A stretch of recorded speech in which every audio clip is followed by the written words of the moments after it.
Bom dia a todos, aqui é Remo Noronha do curso Matrix, onde você aprende o que é determinante.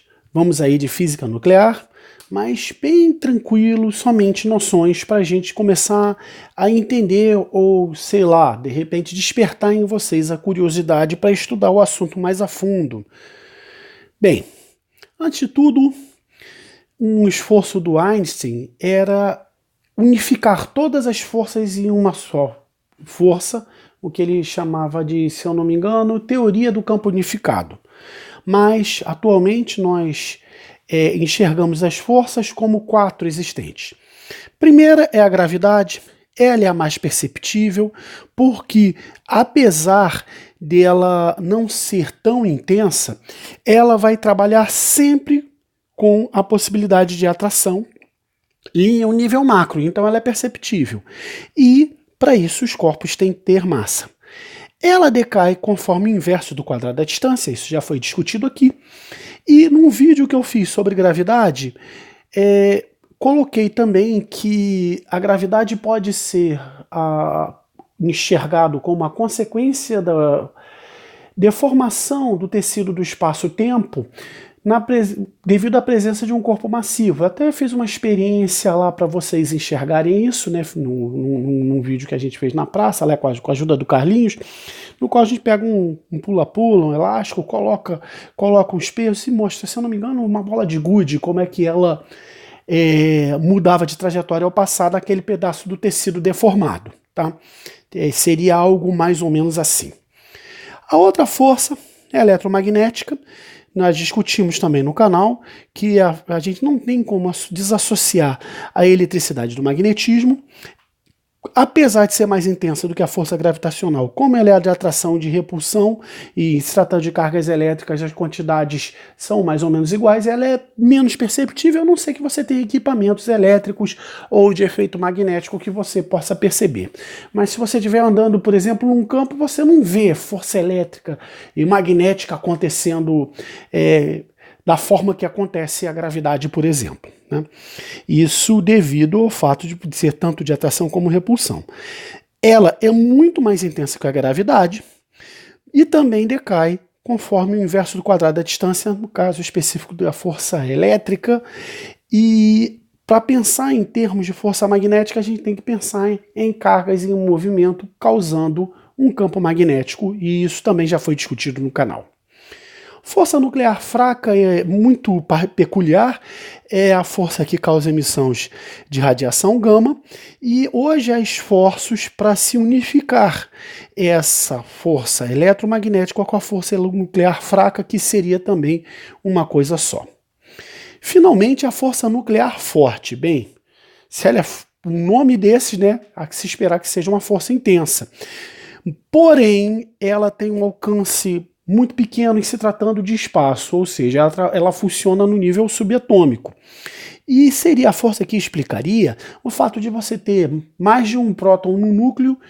Se fosse só a interação elétrica, eles iam se repelir e o núcleo ia se desfazer. Então existe alguma força que possibilita que duas cargas elétricas de mesmo sinal se mantenham num espaço pequeno, apesar da repulsão causada pela força elétrica. E o fato do alcance ser pequeno explica também a instabilidade de núcleos muito pesados, né? Então, se vocês verem lá na tabela periódica, né, um montão daqueles átomos mais pesados, eles são instáveis, eles vão ser feitos em laboratório, vão ter sobrevida de um tempo muito curto, porque a força nuclear forte, a força nuclear forte, ela só vai vai funcionar bem em espaços muito pequenos.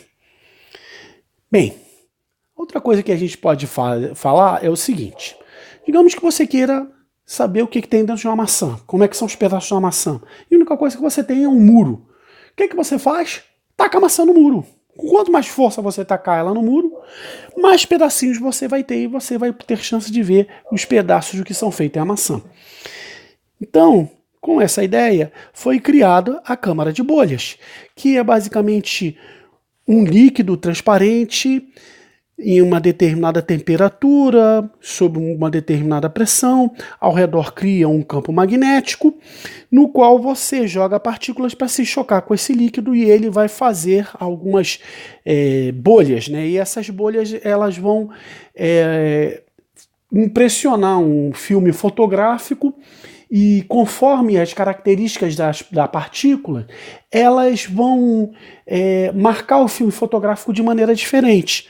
Então eu fiz um desenho aqui meio grosseiro do que poderia ser. Então as partículas quando passam no campo magnético, elas podem passar reto se não tiver carga, elas podem ter trajetórias circulares colapsando ou diversas trajetórias possíveis e isso você pode começar a ter uma ideia de carga e massa dessas partículas e entender o que elas são. Isso feito, além das partículas que a gente já imaginava que existia no átomo, como prótons, nêutrons e elétrons, uma série de outras foram descobertas, né? Neutrinos, mesons, pions, e elas foram classificadas aí diante de possibilidades, né? Como por exemplo fótons, leptons e hadrons, nos quais você vai classificando as partículas como, por exemplo, os elétrons, neutrinos, muons, os prótons e nêutrons, conforme as características que elas tenham, principalmente massa, carga elétrica e tudo mais. Bem, avançando um pouco mais, outra coisa que se descobriu foi a existência de antipartícula, né? Então, isso que você ouve aí em filmes de ficção científica, antimatéria, isso realmente existe. E, como é dito em muitos filmes de ficção científica, a matéria e a antimatéria em contrato, elas se aniquilam, gerando energia em formato de fótons, tá? Então, se você juntar um elétron e um antielétron, também conhecido como positron, você vai fazer com que eles venham se aniquilar, formando dois fótons, por exemplo. A outra teoria foi desenvolvida por Murray Glenn Mann, não sei se a pronúncia correta é essa, né? No qual algumas partículas seriam a montagem de outras partículas ainda menores chamadas de quarks. E tem diversos tipos aí, up, down, strange, charm, bottom, up, né? Bem, esses nomes normalmente em inglês, né? Foram dados conforme as características foram vistas.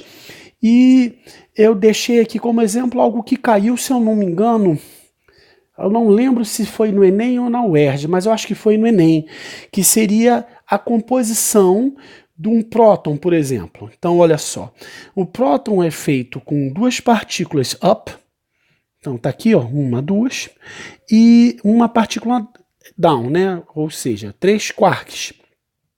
Se você somar as cargas, né, mais 2/3, mais 2/3, 4/3, menos 1/3, dá 3/3, que dá a carga de 1. Tá? Assim, eu ia esquecer de dizer, essa carga aqui é relativa à carga de um próton ou de um elétron. Então, mais 1 para o próton. Agora, o nêutron seria formado com um quark up e 2 down. Se você somar as cargas, o que você vai ter? 2/3 menos 1/3 menos 1/3, 0, explicando que o nêutron, como o próprio diz, é neutro. Bem, pessoal, da mesma forma que eu falei sobre a aula de física quântica, eu só arranhei, né? Desculpa o pleonasmo, né? Noções básicas, não, se a noção já é básica, né? Mas o pleonasmo aqui é quase que inevitável, porque eu só dei uma ideiazinha só para despertar o assunto em vocês. Vale a pena, caso vocês queiram, pesquisar e aprender mais sobre o assunto, porque esse é meu penúltimo vídeo da aula teórica, falta só umzinho para poder fechar esse sonho de ter um canal com toda a base teórica de física e matemática. A matemática já fechou, física do primeiro ano já fechou, física do segundo ano já fechou. Falta só um pouquinho de física moderna, essa é a penúltima aula. Amanhã a gente fecha, amanhã não sei, porque talvez venha a ser entremeados aí, por exemplo, questões da UERJ, mas